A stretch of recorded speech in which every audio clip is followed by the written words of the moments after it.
Merci. Nous allons donc commencer la conférence de presse du film La femme de Tchaïkovski. Et il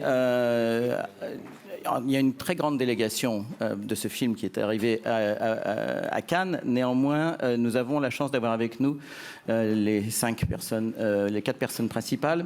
Donc je vais commencer par vous présenter le producteur du film, Monsieur Elias Stewart.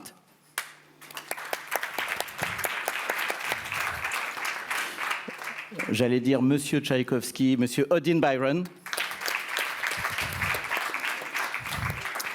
Mademoiselle Antonina Miliukova, Aliona Mikhailova. Et quelqu'un qu'on attend depuis maintenant 3 ans, quelqu'un qui est venu pour la dernière fois ici il y a 6 ans, en 2016, pour son film Le Disciple. On l'a eu par Zoom l'année dernière uniquement, mais il est avec nous cette année, Monsieur Kirill Serebrennikov. Merci.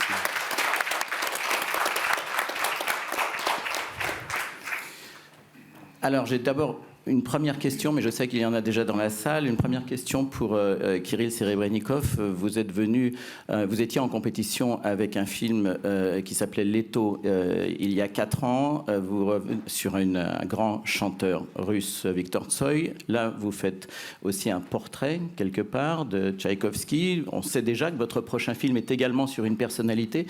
Qu'est-ce qui vous a poussé, amené vers Tchaïkovski, et pourquoi montrer Tchaïkovski avec ce regard de femme? Ну да, может создаться ощущение, что я снимаю фильмы только про музыкантов, но это не вполне так. Этот фильм про не только про музыкантов, там есть несколько тем, и я, честно говоря, не хотел бы сейчас заниматься самоинтерпретацией. Это дело журналистов, это дело публики. Мне просто нравятся, во-первых, сильные истории, во-вторых, сильные персонажи, которые могут, ну, так сказать, как-то выбиваются из общего строя и могут противостоять каким-то сложным обстоятельствам. А если это еще связано с подлинными историями из жизни, то меня это очень впечатляет особенно. Да, vous allez croire effectivement que je ne m'intéresse qu'aux vies des musiciens. En fait, pas du tout. Ce n'est pas d'abord à moi de faire l'interprétation de ce que je fais. C'est à vous, les journalistes, c'est au public de le faire. Mais je suis effectivement intéressé par des personnages qui sont forts, des personnages qui sortent du lot et des personnages qui savent résister aux circonstances. S'il vous plaît. Bonjour, je suis Larissa Touré, je viens de la Moldavie. C'est un pays juste à côté de l'Ukraine. Je veux féliciter M. Kirill Serebrennikov sur sa position civique.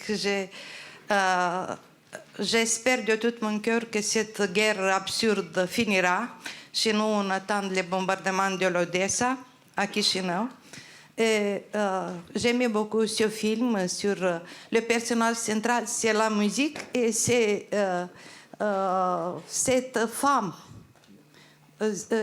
On pense que c'est un 19e siècle, donc on ne peut pas actualiser ce personnage. J'ai observé une grande trace de théâtralité dans ce film. Et je veux vous demander sur le futur du Gogol Center. Il y a des Moldaves qui ont profité de votre hospitalité. Спасибо за вопрос. На самом деле, конечно, вы понимаете, что этот фильм снят задолго до всех трагических событий, и он, как бы, когда начинается война, когда начинаются такие катастрофические вещи, которые сейчас происходят в Европе, то ты вольно или невольно думаешь, а как вообще, возможно ли поэзия после Освенцима? Знаете, вот этот вопрос Адорно, который был, так сказать, как-то так... На него разные люди достаточно трагически отвечали, там, Поль Целан по-своему, практически самоубийством. Вот. Непонятно, как должны действовать мы вот с теми фильмами, теми работами, которые были сняты до войны. Но наша история, в общем, трагическая история, это такая драма, это история разрушения человека, который находится в такой любовной обсессии. Это история какой-то, в общем, тоже катастрофы. Ну, поэтому это как-то, наверное, может быть и созвучно с настроениями времени. Второй вопрос про Гоголь-центр. Ну, понимаете, у нас же нет никакой достоверной информации про то, что со всеми нами будет. Но мы черпаем ее из анонимных телеграм-каналов, которые, ну, там, периодически начинают какую-то травлю и пишут о том, что театр будет закрыт. Вот уже скоро, вот они уже не жильцы, вот уже чуть-чуть и все. При этом театр один из самых успешных театров в Москве. У нас 100% аншлаги. Люди, как говорят в России, буквально висят на люстрах. И, наверное, это технически трудновато будет сделать, потому что мы же театр, я делал его не для себя, это театр для москвичей, и этот театр любим москвичами. Поэтому забрать этот театр у жителей города было бы, конечно, глупо и подло. Вот. Но, опять же, мы ничего не знаем, что нам уготовано. Все это абсолютно непредсказуемо. Вообще мы живем в полной непредсказуемости. Если меня 23 числа спросили, что будет, возможно ли война с Украиной, сказал, да, конечно, нет, этого не может быть. Но как это невозможно? Вот оно, тем не менее, началось.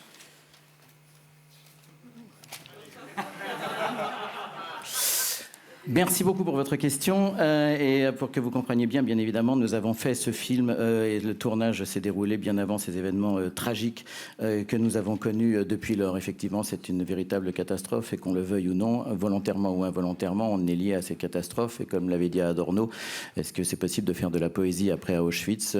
Est-ce que évidemment ça peut aussi tendre vers un suicide? Bref, avec les films que nous faisons et que nous avons donc fait, ce film que nous avons fait avant la guerre, c'est une histoire qui revient effectivement sur un drame qui est lié à la destruction d'un être humain, qui est un drame qui est lié à un amour complètement obsessionnel et qui mène à la catastrophe. Et je peux comprendre que ce drame puisse résonner avec l'époque dans laquelle nous sommes.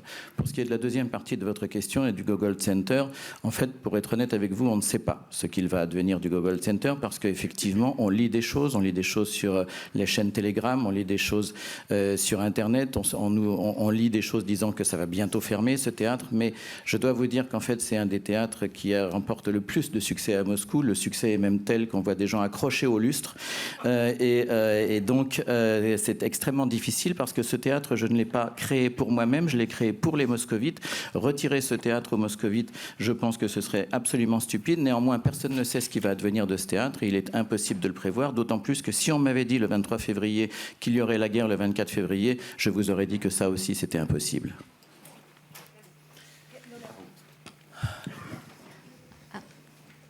Oui.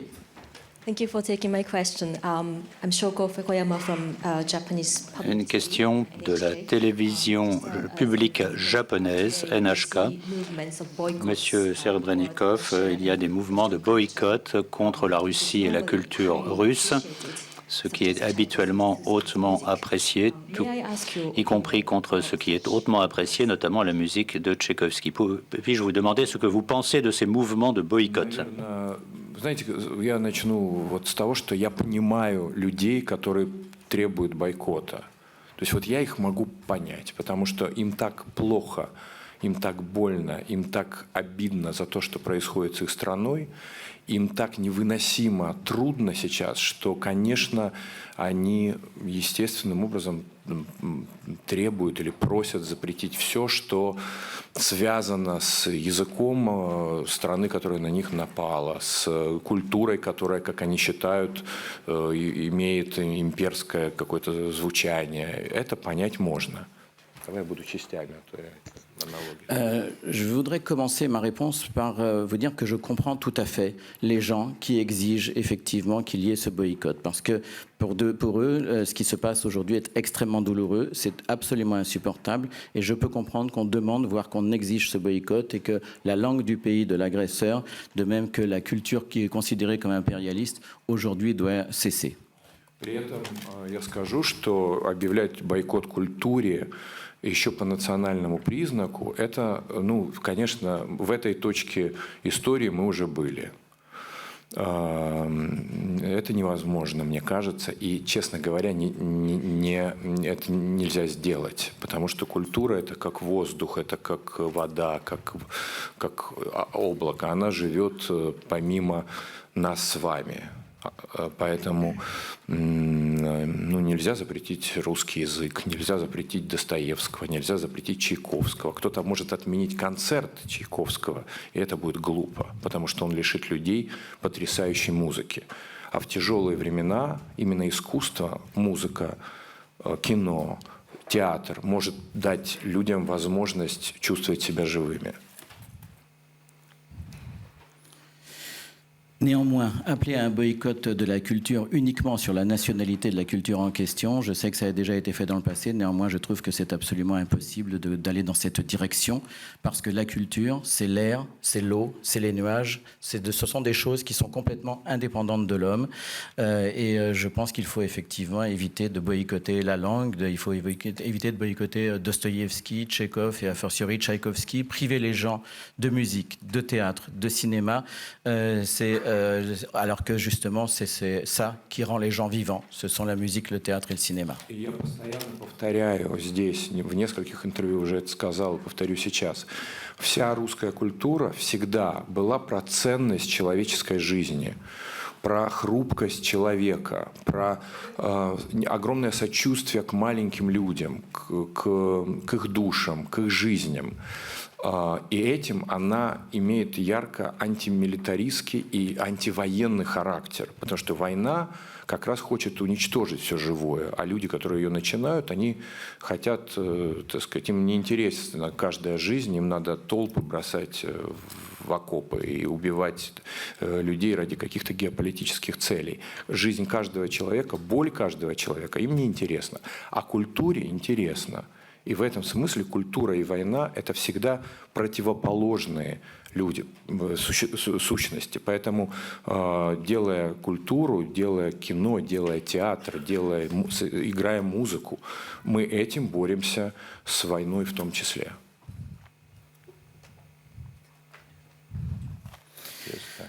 Et je l'ai déjà répété de nombreuses fois, boycotter la culture russe me paraît effectivement absolument insupportable parce que justement la culture russe a toujours promu les valeurs humaines, la fragilité de l'homme, la compassion qu'on peut avoir envers les âmes des gens, envers les petites gens également. La culture russe a toujours été, je l'ai répété déjà, anti-militaire, elle a toujours été anti-guerre parce que la guerre veut exactement détruire ce dont je viens de faire la liste. Les gens qui déclenchent les guerres, effectivement, jettent les hommes dans les tranchées, les êtres humains dans les tranchées, et ils ne s'intéressent absolument pas ni aux vies de ces personnes-là, ni à la douleur qu'ils ressentent. Les mots culture et le mot culture et le mot guerre sont des mots qui sont complètement antagonistes.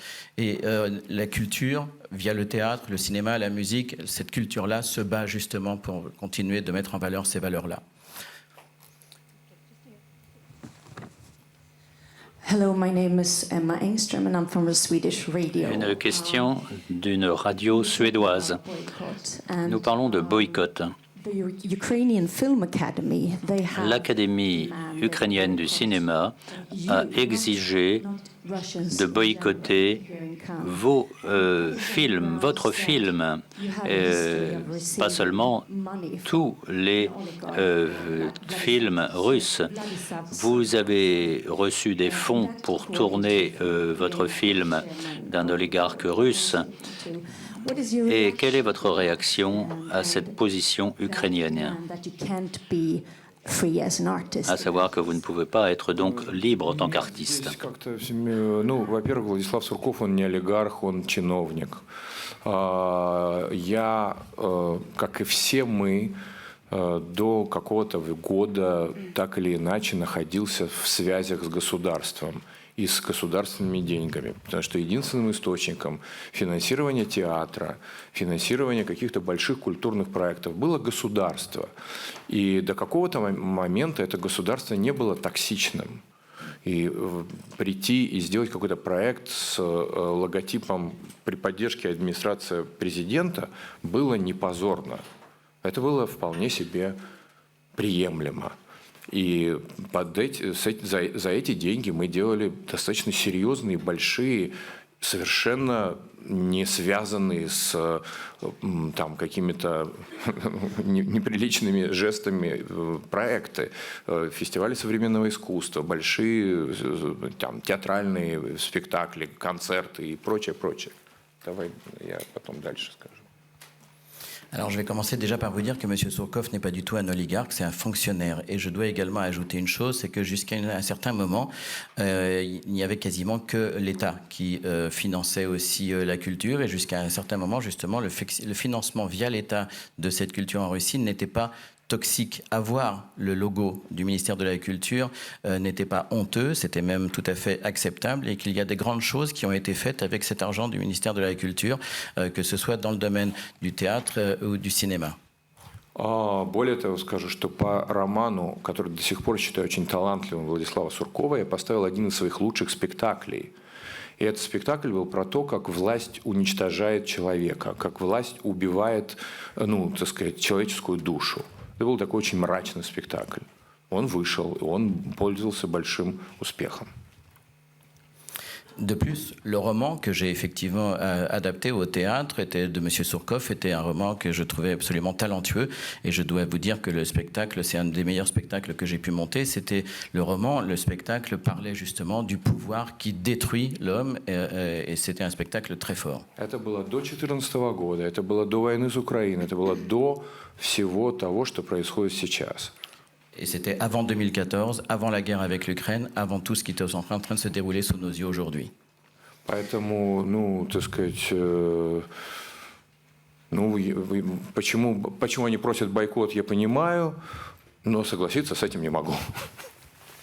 Donc je peux comprendre effectivement qu'on puisse exiger le boycott, mais je ne peux pas l'accepter. Une question pour Odin Byron. Vous avez... Pardon, merci. Qu'est-ce que ça fait d'interpréter un personnage légendaire de la culture mondiale? Le mieux est de ne pas y penser. Quand on est acteur et qu'on joue un tel rôle, on ne pense pas du tout qu'il s'agit d'un trésor culturel que l'on va incarner. On parle plutôt de la personne elle-même, une personne seule, une personne qui a ses colères, qui sait qu'il est talentueux, qui veut quelque chose, qui a des rêves, qui sait qu'il veut orienter toute l'énergie de sa vie vers ce qu'il souhaite faire. C'est un personnage que l'on peut comprendre, que l'on doit comprendre, qui a ses propres désirs, ses émotions humaines. Avec un rôle comme celui-ci, on ne pense pas à la grandeur du personnage. On parle de la personne elle-même et pas du génie. Et puis, qu'est-ce que c'est qu'un génie? Tchaïkovski ne savait même pas ce que c'était qu'un génie. On ne peut même pas se qualifier soi-même de génie de son vivant. Oui. Hello, I'm Mona from the UK. Une question de Grande-Bretagne, à nouveau sur le boycott. Will you continue to Allez-vous continuer à financer des longs-métrages russes? Мы с фильма «Ученик» пользуемся только независимым финансированием. Это не государственные деньги. Фонд «Кинопрайм» – это частный фонд, который действительно помог очень серьезно при съемке фильма «И Петрова в гриппе» и фильма «Жена Чайковского». Effectivement, je ne touche plus d'argent de l'État depuis le film Le Disciple. En revanche, la fondation, qui est une fondation privée, Kinoprime, nous aide depuis déjà 2 films. Mais peut-être que Ilya Stewart peut aussi ajouter, parce que Ilya Stewart peut aussi compléter cette réponse, parce que j'avais aussi cette question-là qui était: est-ce que ça a été difficile de financer ce film-là, sur ce thème-là, aujourd'hui en Russie, ou plutôt hier? Hier, c'est avant le 24 février.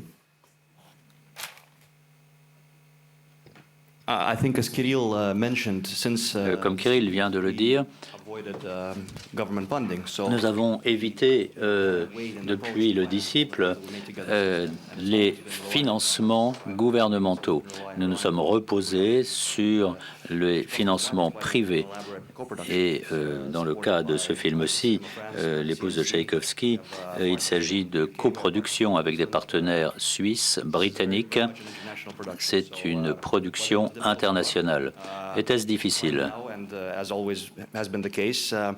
On peut dire aujourd'hui que le monde du cinéma souhaite toujours travailler avec Kirill Serebrennikov. Nous voulons soutenir son art et nous voulons suivre son parcours. Nous avons de la chance d'avoir des relations stables et systématiques avec nos partenaires puisque nous avons la même société de distribution en France. Nous avons des relations stables et nous sommes très heureux de continuer avec tous ceux qui ont soutenu nos films au cours de ces dernières années. Здравствуйте, я из Variety. Я плохо говорю по-русски, но я буду стараться спросить. Спасибо, я много забыла. Это вопрос для Алена и Один. Если вы боялись работать на этот фильм, в первом, потому что предмет про Чайковский, и что он, я не знаю, как сказать красиво, но он любил мужчины, что я понимаю, что в России это очень для долгое время они не хотели, чтобы люди знали это.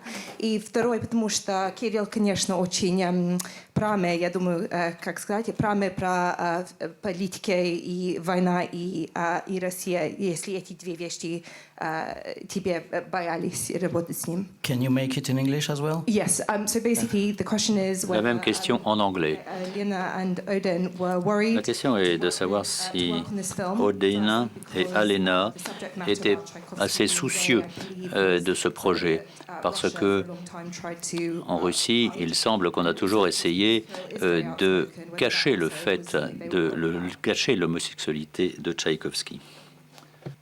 Мне кажется, каждый актер мечтает поработать с Кириллом. Мне не было страшно, мне было очень интересно. Je pense que tous les acteurs ne rêvent que d'une chose, c'est de travailler avec Kirill Serebrennikov. Et donc, je n'avais pas peur. C'était extrêmement intéressant.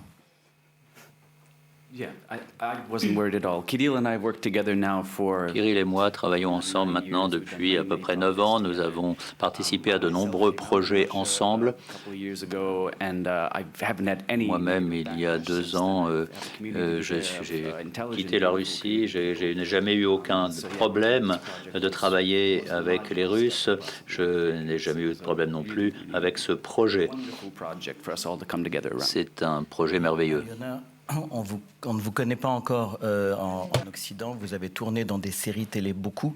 C'est quoi la différence de travailler avec Кирилл Серебренников? В чем заключается разница по сравнению с бывшими сериалами, в которых вы снимались? В чем разница работы? В чем заключается разница работать с Кириллом? У Кирилла очень профессиональная команда, все работает как часы. И благодаря тому, что люди делают свою работу... Благодаря тому, что люди делают свою работу великолепно, я смогла ни на что не отвлекаться и сделать свою работу хорошо, как мне кажется. D'abord, effectivement, c'est une équipe extrêmement professionnelle qui fonctionne comme une horloge. Kirill s'insère dans la discussion pour dire qu'elle ne va pas raconter la vérité sur lui, mais que donc elle continue en disant qu'effectivement c'était tout à fait exceptionnel ce travail et qu'elle espère que son travail à elle a été s'est bien intégré aussi au travail commun. Здравствуйте, Кирилл, я из Украины. У меня к вам вопрос. Во-первых, как вы себя ощущаете в Каннах сейчас? Потому что сейчас вы единственный российский режиссер здесь. И, во-вторых, ваши 2 фильма предыдущие были тоже представлены в Каннах, но из-за обвинений вы не могли приехать. И, наконец-то, вы здесь, можете лично отвечать на все вопросы, как это ощущается. И вообще, как вы думаете, почему с вас сняли обвинения именно сейчас, во время начала полномасштабной войны с Украиной? Какие ваши дальнейшие планы? И думаете ли вы о возвращении на родину? Can you make it in English as well? In English, yeah, of course. Briefly.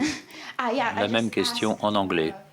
How does Kirill Serebrennikov feels like as an only Que pense Kirill Serebrennikov du fait qu'il est le seul réalisateur russe présent ici à Cannes cette année? Il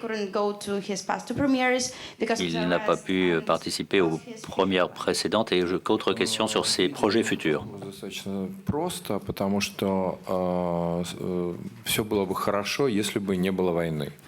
Мы бы себя чувствовали гораздо более счастливыми и беззаботными. А так как есть эта огромная обоюдная наша трагедия, то и горе, и в эту секунду идут обстрелы городов, и я не могу себя почувствовать полностью счастливым даже на этом замечательном фестивале, который так меня поддерживал все это время, и эти фильмы были здесь, и люди аплодировали мне, я это тоже всегда помню и никогда не забуду.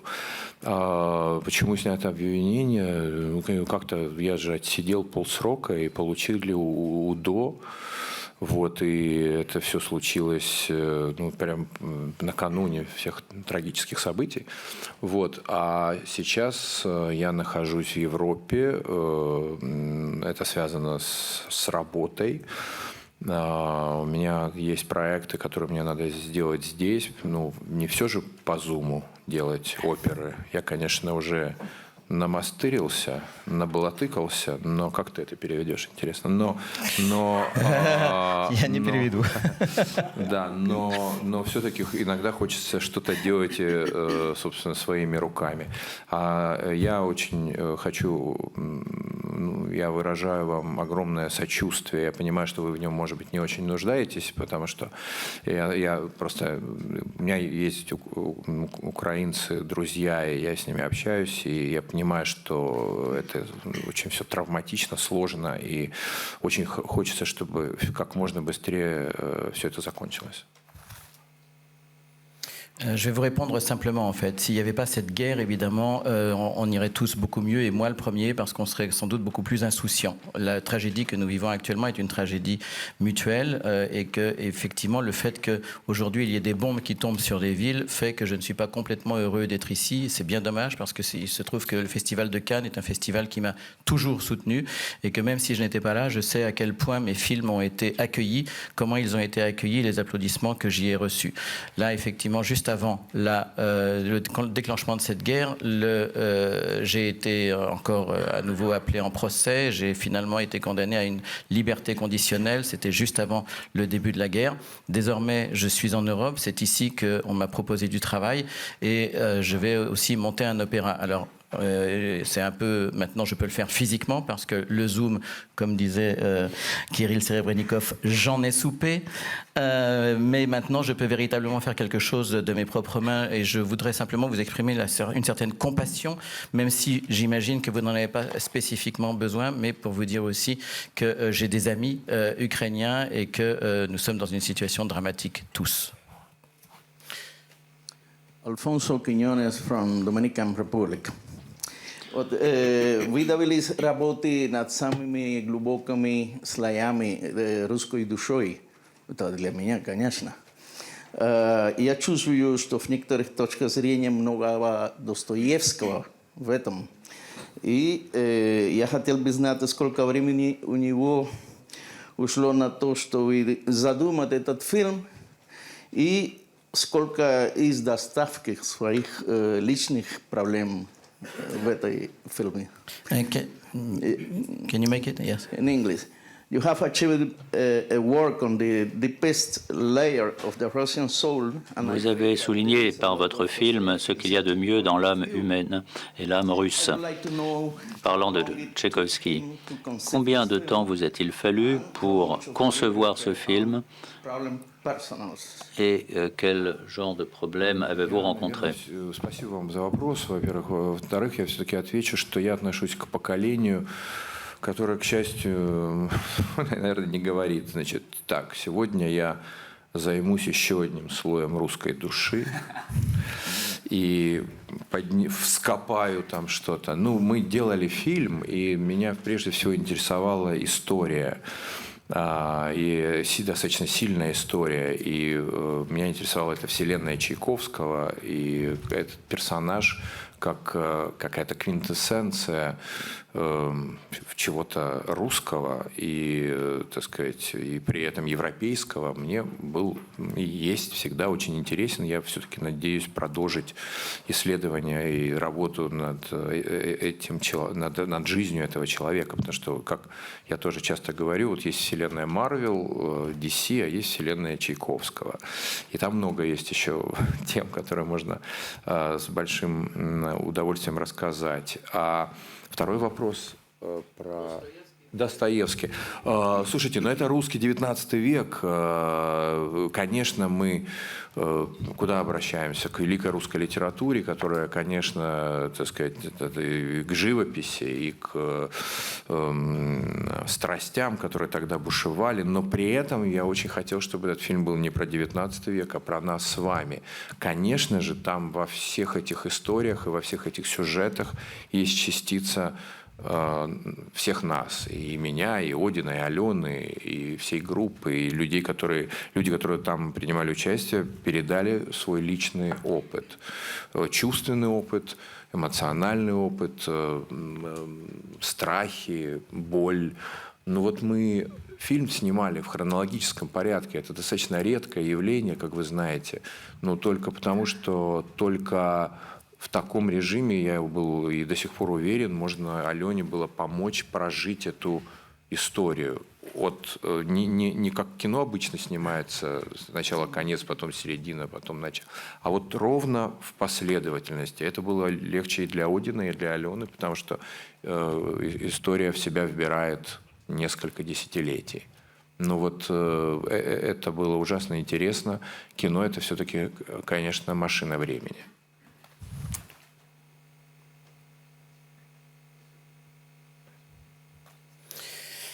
Merci déjà pour cette question. En fait, vous savez, j'appartiens à une génération qui ne se dit pas en se levant le matin quelle couche de l'âme russe vais-je aujourd'hui, à quelle couche de l'âme russe je vais aujourd'hui m'atteler.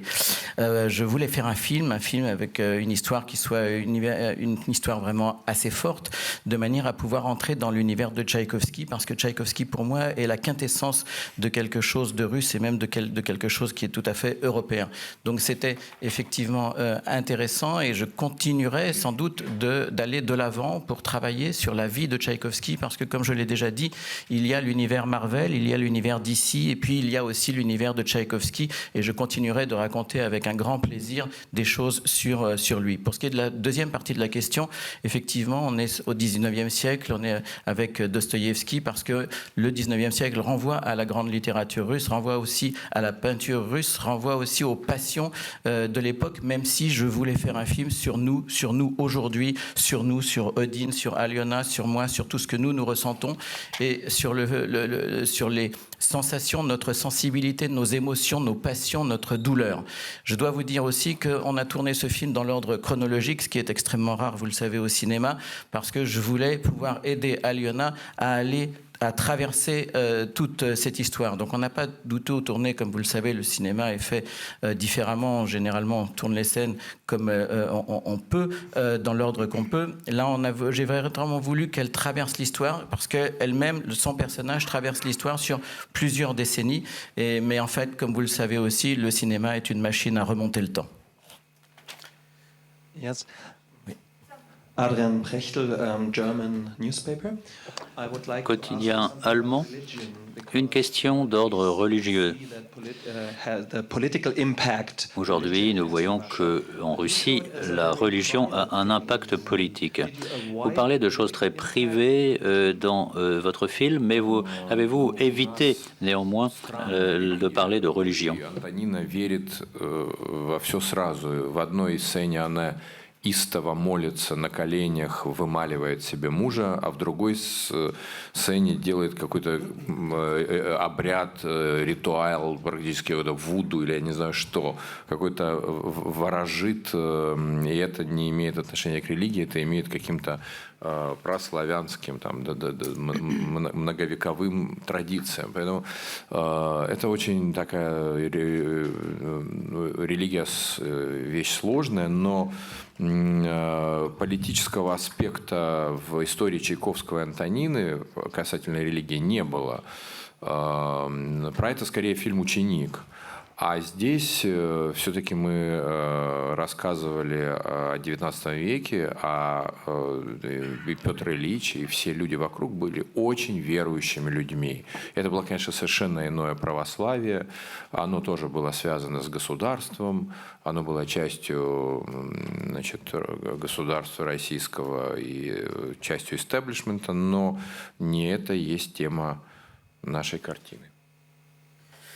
Vous savez, dans le film, en fait, il y a aussi une partie de religion que je qualifierais de curieuse, parce que vous voyez Aliona qui s'adonne à un certain nombre de rituels qu'on pourrait presque qualifier comme des rituels vaudous, qui sont des croyances tout à fait particulières. Ce n'était pas lié à la religion proprement, parce que c'est des traditions qui sont multiséculaires en Russie et qui datent bien évidemment d'avant l'orthodoxie. En revanche, il n'y a pas, selon moi, d'aspect politique dans la présence de la religion dans ce film, à la différence de ce que j'ai fait dans Le Disciple.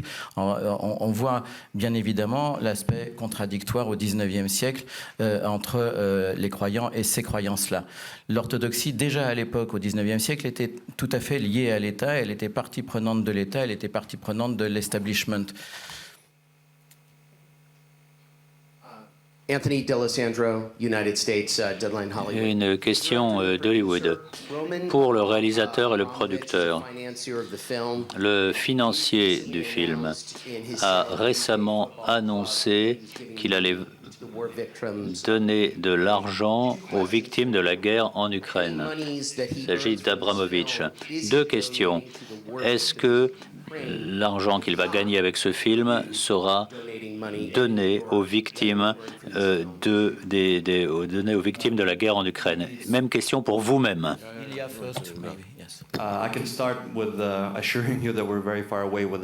Je peux commencer par vous dire que pour l'instant nous sommes loin de gagner de l'argent, car il y a eu des dons, il y a eu du financement, et vous avez parlé des difficultés tout à l'heure qu'il y a à tourner des films en Russie,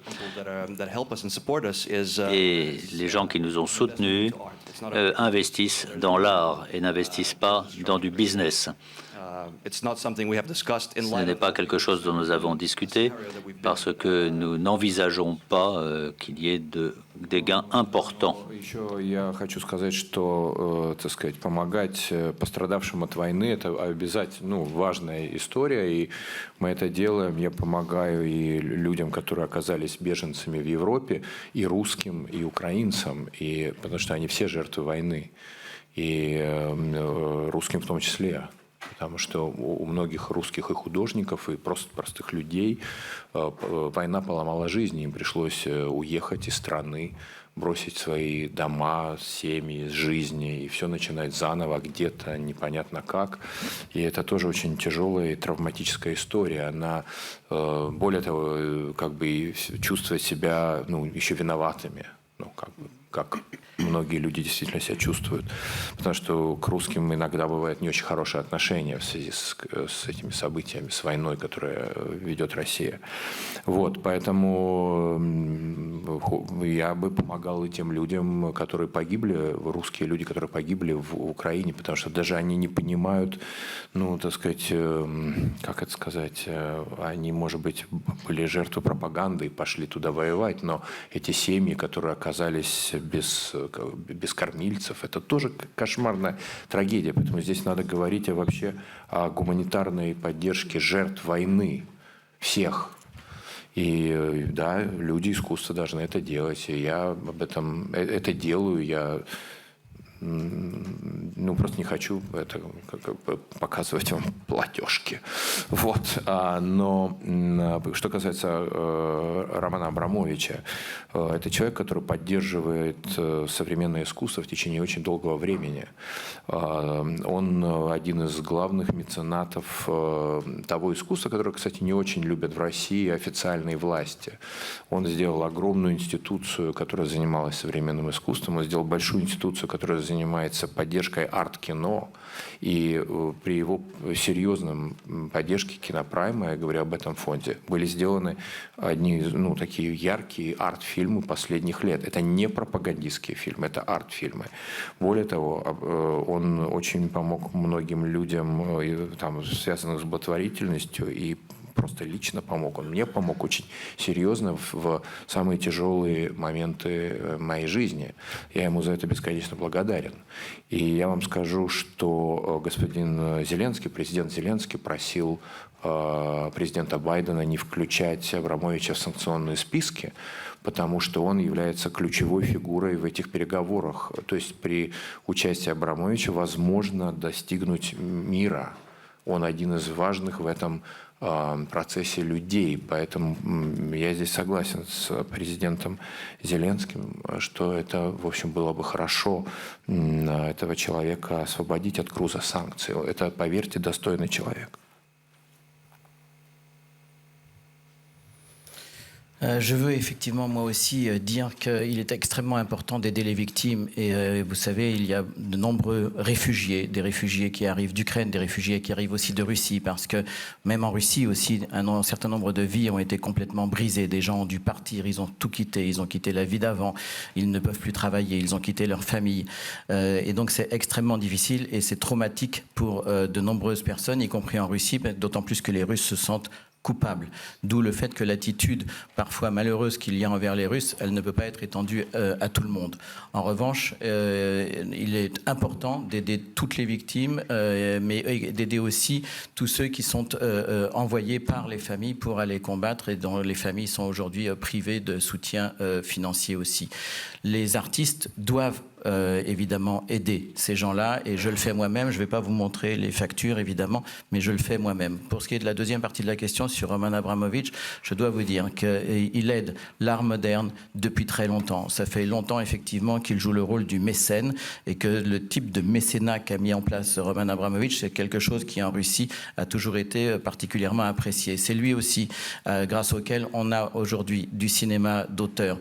Et il y a cette fondation qu'il a créée qui s'appelle Kinoprim, qui a soutenu les meilleurs films russes de ces dernières années. Et croyez-moi, ce ne sont pas des films de propagande, bien au contraire. Il y a un côté de bienfaisance aussi qu'il faut souligner. Et puis je voudrais rappeler une dernière chose, c'est que le président Zelensky a demandé à Joe Biden de ne pas mettre justement Roman Abramovich sous sanctions américaines et il ne l'est pas. D'autant plus qu'il a demandé à ce que Roman Abramovich soit une des figures clés des pourparlers qui se déroulent pour mener à la paix. Et si on peut y arriver, Roman Abramovich sera un des artisans de ce processus de paix. Je pense que c'est effectivement une des choses pour lesquelles je suis absolument d'accord avec le président Zelensky. Il faut lever les sanctions contre Roman Abramovich. Merci, merci, merci, merci beaucoup. S'il vous plaît. Et ne montez pas, don't climb on the stage. Merci à tout le monde. Merci Elias Stewart, Dean Byron, Kirill Serebrennikov, Aliona Mikhailova. Merci beaucoup. Merci Joël Chapron. Merci. Et merci aux interprètes en cabine aussi. C'est jamais facile de faire des triples traductions. Okay. To give you the question, but I just wanted to say I'm from Georgia, and my country has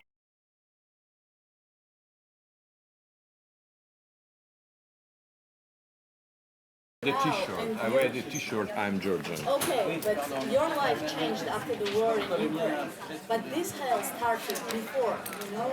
And it's really sad and disappointing that you don't mention that it was Chechnya, Crimea, Georgia, Moldova. Yeah, if you ask me the question, I definitely. I had no time to ask you. What? And Abramovich is a very close friend of Putin. I'm not. Did you measure the closeness?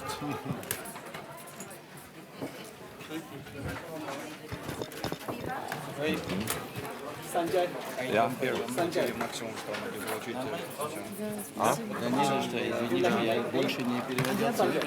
Okay, I'm done. Thank you. Thank you.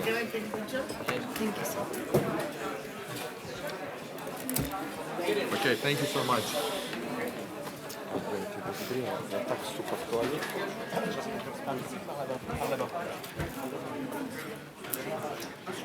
Pas sur les vaches.